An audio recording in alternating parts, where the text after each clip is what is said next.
Welcome into ADC Sports Dallas Primetime. Thank you guys for tuning into tonight's show. I hope that you guys are having a fantastic Wednesday night. And tonight we will talk about the Cowboys and the Eagles. We know that the battle for the NFC East will be fun, and we'll dive into my two major concerns for this battle. As you guys probably know, if you have been watching Primetime for a while now, I do favor the Cowboys to win the division. But you got to give some respect to the Eagles because they have put together a very decent team. And we'll dive into some of the concerns heading into the 2022 season. So what is up, everyone? Do me a favor, smash the like button. Share the stream if you're watching on Facebook, YouTube, or Twitter. Let your friends know about ADC Sports Dallas Primetime. And as I always ask you, every like allows us to put this show in front of more Cowboys fans, so do me a favor and hit that button. Now, we will also take some time to talk about the trade out of the Cleveland Browns. They traded Baker Mayfield to the NFC. He's a Carolina Panther now. The Cowboys did not play the Panthers in 2022, so not that much of a major impact on the Cowboys season. However, still very important piece of news that we need to discuss. And as we do every Wednesday night, we will close things out with the One Cool Thing segment. So what is up, everyone? Let me shout out some people here in the YouTube chat. We've got Toxic Tom, we've got Charlene, Evans, Bruce, Samuel. Shout out as well to the Facebook audience. We've got Tammy, we've got Gilbert, Robert. What is up, everyone? Thank you for tuning in. Now that more of us are here, let's get this show started. Here we go.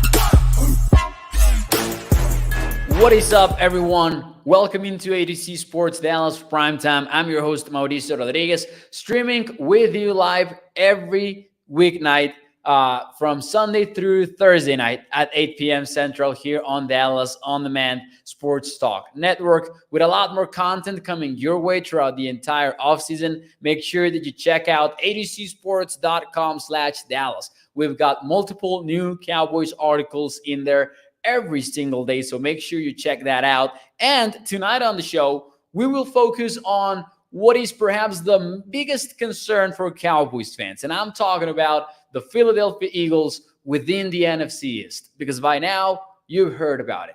You've heard that the Eagles have A.J. Brown on their offense. They're adding him to a group that already had Devontae Smith. They have Dallas Goedert on that offense. They have a pretty good offensive line. So this is actually a team that could threaten the Cowboys for the division title. And since the Cowboys or the Eagles or any team in the NFC East hasn't won the division in back-to-back years since 2004, there are reasons to be concerned, right? And tonight we will focus on specifically for this Cowboys matchup, what are two of the major concerns for me, because the Eagles are legit. And actually, let me put this question out there in the chat right now. How many wins will it take to win the NFC East, do you believe? The Cowboys won it with 12 last year, but now the Eagles are closer to the 9 wins according to preseason odds from odds makers and sports books. Many sports books have them at 9 wins. So how many wins will it take to win the NFC East, in your opinion? And this feels even more important given the number one reason for concern in my eye that we will dive into in just a few moments. Because we've got Gregory going with the 11, Toxic Tom with the 10, 11 for Tommy, Craig with the 10 over at Facebook, Tammy 11, Robert as well over at Facebook. And 11 is a decent number maybe. But here is the thing, and here is my number one reason for concern in the Cowboys-Eagles conversation. If you look at the strength of schedule for each of these teams, you will see that the Cowboys have the easiest schedule in the league. But that is if you look at the incorrect strength of schedule metric, which is last year's win-loss record. Instead, what we should do is projected strength of schedule using projected wins for each and every one of these teams, because that model has proven year after year to be way more accurate as to where the teams rank at the end of the year in strength of schedule. And based on that, and using Warren Sharp's model from sharpfootballanalysis.com, I do recommend his preseason guide if you are into analytics, if you are into the nerdy numbers of football. He puts together a yearly preseason guide, and it's pretty good content. According to that model, the Cowboys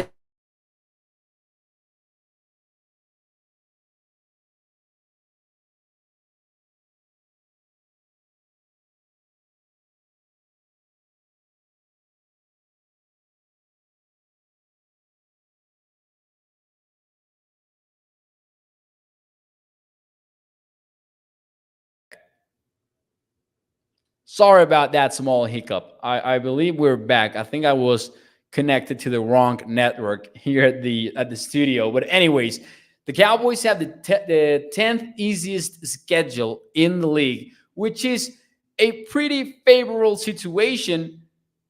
But the thing is that the Eagles rank second in the league in terms of how easy their schedule is. And that definitely matters. That definitely matters in the NFL. How much, you might ask? And according to the numbers from Warren Sharp, out of the 10 teams that had the easiest schedule last year, only 3 of them went under. They had 7 teams go over the projected win total, which right now for the Eagles stands at 8.5. So since they have such an easy schedule, they might end above that mark. They might end at 10 wins or 9 wins at worst, maybe. I would say that to win the NFC East, you probably need 11, best case scenario. The Eagles' schedule is so easy that this division might get tough way quicker than many of us would expect it to. Only 3 of the top 10 teams with the easiest schedules didn't go over on their projected win totals for the 2021 regular season. Now, I fully agree with Mark Andrew here that says one game at a time. That is how the team should approach it. But these numbers are relevant because they had some statistical value to them, right? So that's why I'm trying to look at this right now. They're the second easiest schedule in the NFL, the Eagles are. And the Cowboys still in a good spot at number 10, but not as good as those top 3. Another point that was very important is that the 3 teams from last year that had the easiest schedules in the league, all of them went over. And the 3 teams that had the toughest schedules, all of them went under. That doesn't necessarily mean that will translate for the 2022 NFL season, but it does give you an idea as to why it can get tough for the Cowboys in the NFC East. Now, that was just number 1. Number 2, and this will be more on the football side of things, is the Eagles' offensive line. I believe that, and again, this is a show in which we try to be as objective as possible, so we will give the Eagles some credit, even if we as Cowboys followers and Cowboys fans do not want to do it. We need to do it from time to time. They have put together a very good offensive line at this point. And remember how yesterday we talked about how the Cowboys' defensive line might be an overlooked weakness for the team. And this wasn't from last night, excuse me. This was from Sunday night, if I'm not mistaken. But a Cowboys defensive line needs to answer a lot of question marks. Who will step up at defensive tackle?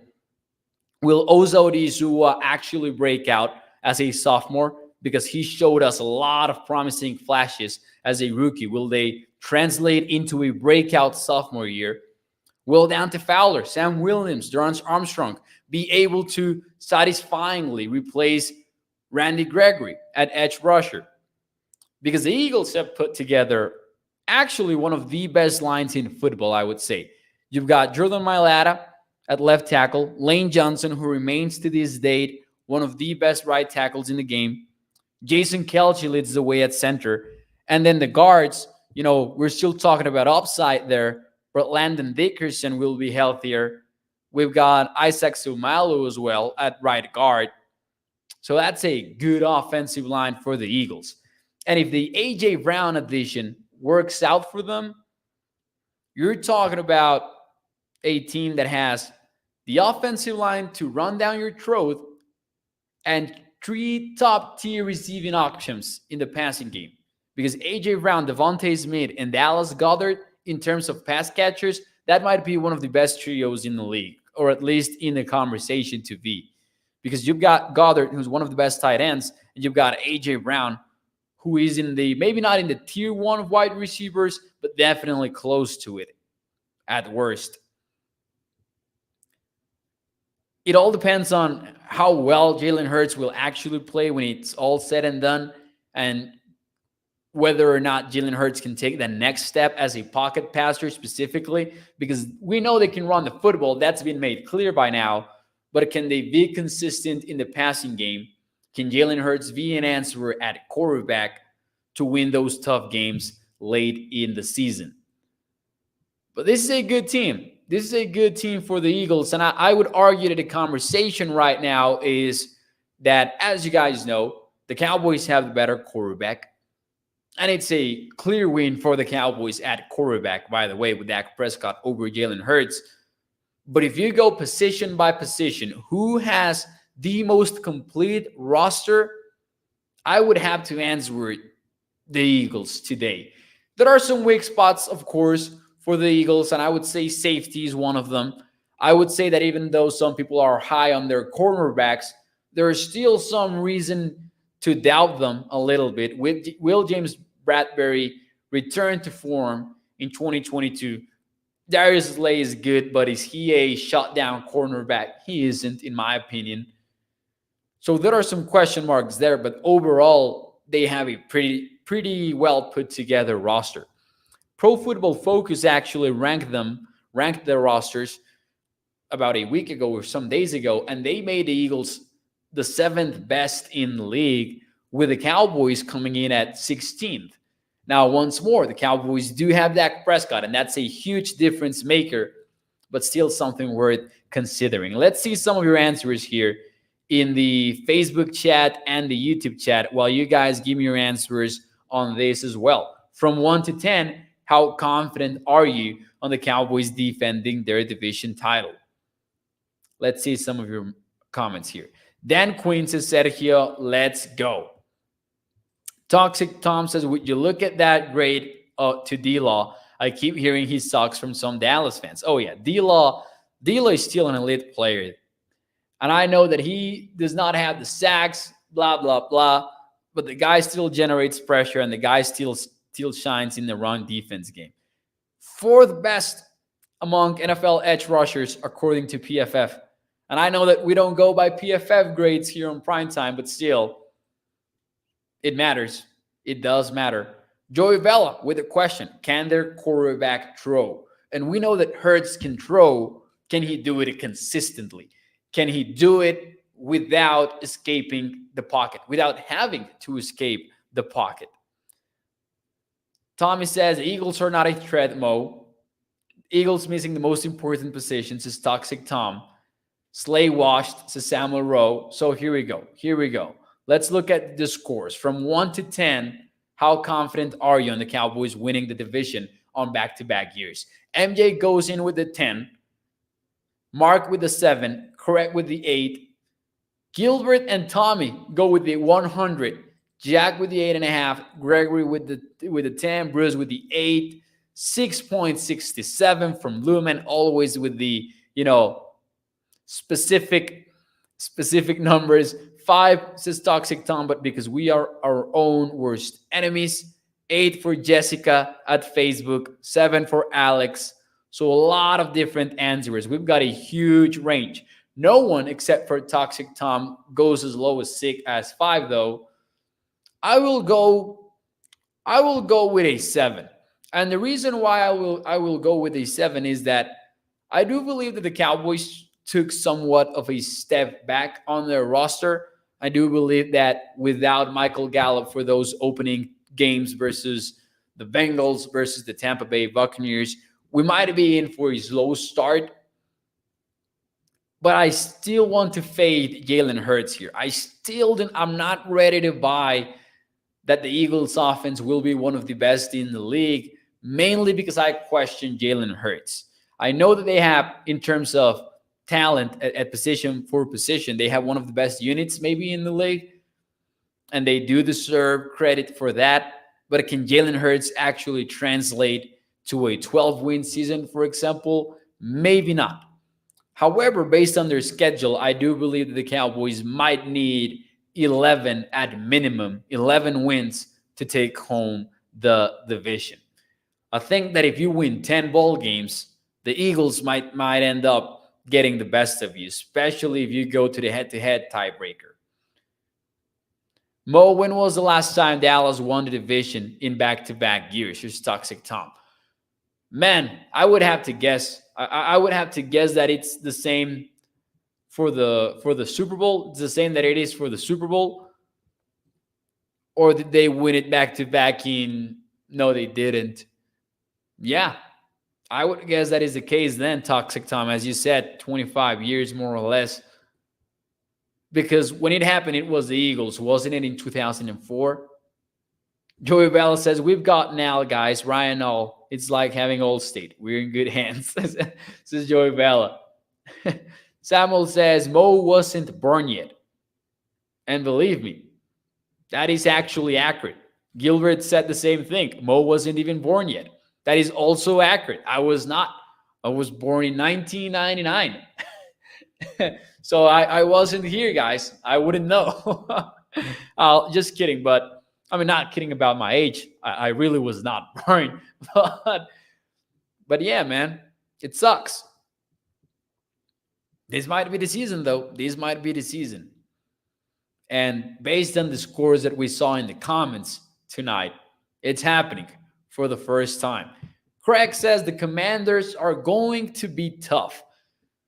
That one I struggle a little bit more with, because just like with Jalen Hurts, I'm not ready to buy into the Carson Wentz conversation in Washington.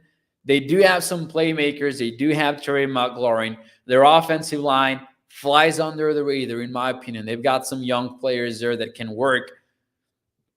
But I think they're not there yet. I don't think that the Commanders will be able to make a lot of noise in 2022, excuse me. Now, the Giants are more or less the same. They do have a lot of names on that team. And if Brian DeBoll works out, they might be onto something there with the Giants, especially after such a strong draft class. But this will not be the year, right? It will take time under Brian DeBoll before they reach a point in which they are ready to compete with the Cowboys and with the Eagles, so on and so on. But we'll see what happens. We'll have more Cowboys-Eagles conversations over the following weeks here on Primetime before the season starts. But in the meantime, I wanted to touch on this topic at least a little bit and outline those two reasons why I would be concerned. Number one, the fact that the Eagles have such an easy schedule and how statistically that will help them have a superior record to their projected win total. And number two, the fact that they do have a very good offensive line. Probably one of the best in the league, actually. I don't know where they would rank specifically. I would have to take a closer look at it, but they're up there for sure. Now, let's move on to some more of league-wide news. Baker Mayfield got traded to the Carolina Panthers. He got traded for a conditional fifth rounder, wait for it, for the 2024 NFL draft. So I want to know your thoughts, your instant reaction to this. Who won the Baker Mayfield trade? Because there are some financial details involved, because the Browns are going to take on some of these cap hit. To be specific, the Browns will pay $10.5 million to Baker Mayfield this season, and the Panthers will pay more or less $5 million. And that's Baker Mayfield agreeing to a pay cut as well. Fifth rounder for 2024, and the pick is actually a conditional pick. Man, this was a steal for the Panthers. It was. Even if it doesn't work out, they get a chance at a quarterback that has been in the league for a while, that has shown a lot of flashes, because I know that we remember the last version of Baker Mayfield, but the guy was more than hurt. The guy was destroyed physically. He didn't have a shoulder, basically, and he was out there playing football. I don't think that we've seen the last from Baker Mayfield. I think that Panthers will get a good version of Baker. Carolina won this trade, in my opinion, but let's see some of your takes here. A lot of people going with the Panthers. We've got MJ going with the Panthers, Gilbert as well. Charlene says, I thought that Baker had retired. Carolina for Samuel. Let's see. I thought Baker, it's a conditional pick, says Gilbert. Tom, was our defense top 5 last year, says Gregory. They're having a conversation about defense there. I would say yes, by the way, based on efficiency at least. Tammy goes with the Panthers. Yes, sir. Yes, sir. You know, the Eagles, the Browns, are in a very tough spot right now, because as they await the Deshawn Watson decision, they might end up in 2022 without Deshawn Watson or Baker Mayfield if he gets suspended for the entire season, right? The Browns might be in for a rough year, even if later they do get Deshaun Watson and things work out for them football-wise. But for now, I think the Panthers get a big win on this one. Sam Darnold was clearly not it, so maybe the other pick from 2018 is the guy. Baker Mayfield might be it. I do wonder if Jimmy G is kind of a possibility for the Browns at this point. If Watson gets suspended, I am very intrigued as to where Jimmy G ends up in. Major impact of this trade is the fact that the Seattle Seahawks are not getting Baker anymore. So the Seahawks are seemingly rolling with Drew Lock. Samuel says Deshaun Watson should be lifetime banned. That's something that I agree with. I am so disappointed with the whole Deshaun Watson situation. Like, you look at the details of the case, it does not look good for Deshaun Watson, man. It does not look good. Toxic Tom says, Mode, Browns always have it rough. The team has zero luck. But then, didn't they know a lot about the Deshaun Watson situation before they gave him the first ever fully guaranteed $230 million contract?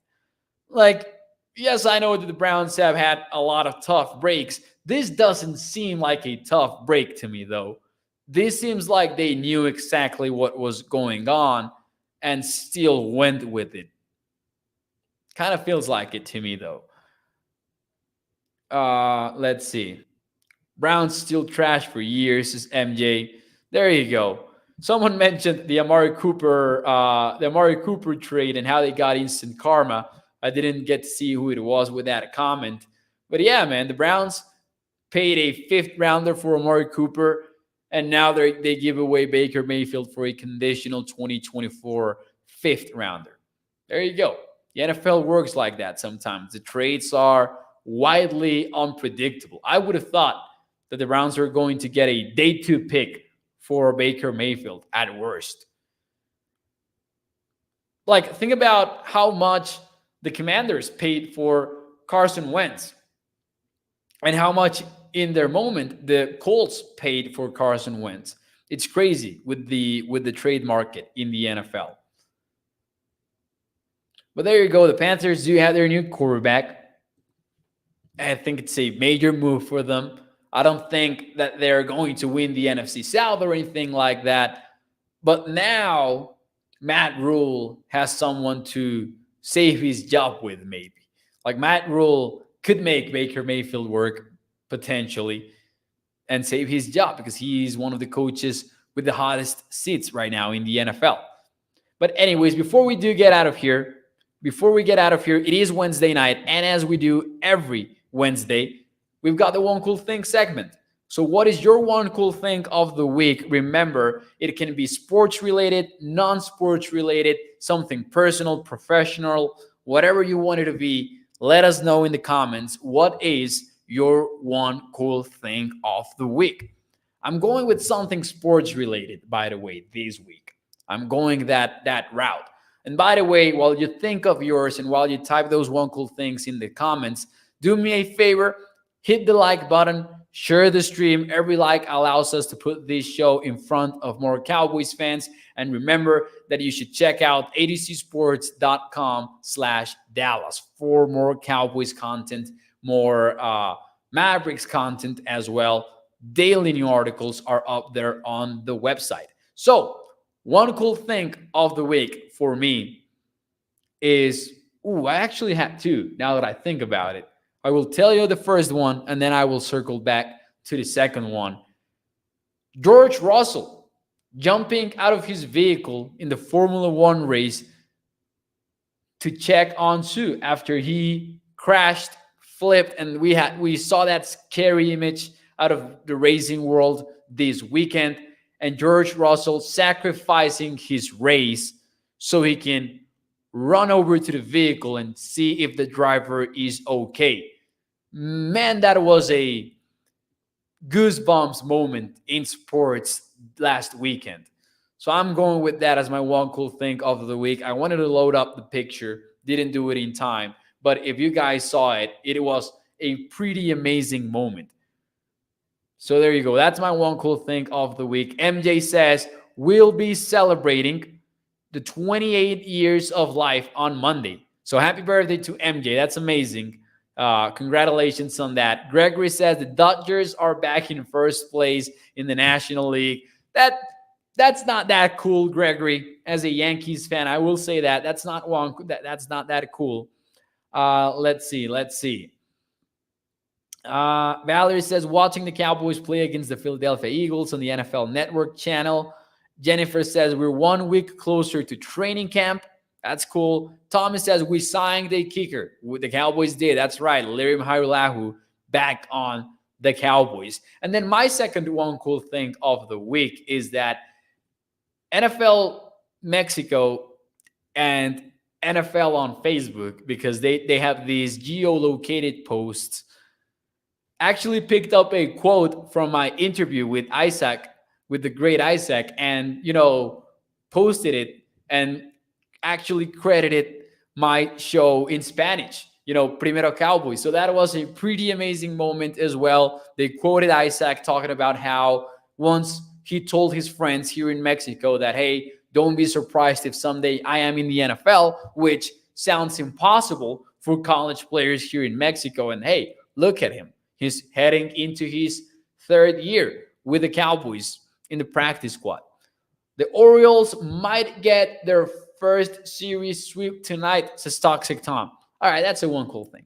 That's a one cool thing just because they're not a threat in baseball, Toxic. Gilbert says, cool thing of the week, Mo is a Peter Parker of the Cowboys community. He's our friendly neighbor, Cowboy Spider-Man neighbor. There you go. There you go, Gilbert. Thank you for that. I will take that nickname proudly, and I will wear it with honor. But anyways, Gregory says, Mo, that's ice cold. I'm sorry for that. But anyways, ladies and gentlemen, do me a favor and hit the like button. Toxic Tom says, and I'm toxic. I know. That was toxic from me. The ironic part is that right after I said that, Gilbert called me the friendly neighbor, Cowboy Spider-Man. There you go. Do me a favor, though, and smash the like button. Share the stream, and I will see you tomorrow night to close out the primetime week here on ADC Sports Dallas. But do me a favor, and also, aside from the like, check out adcsports.com. We've got new articles every day up there on the website, so do that. And I will see you tomorrow night. Thank you, guys. Have a fun Wednesday night. Bye-bye.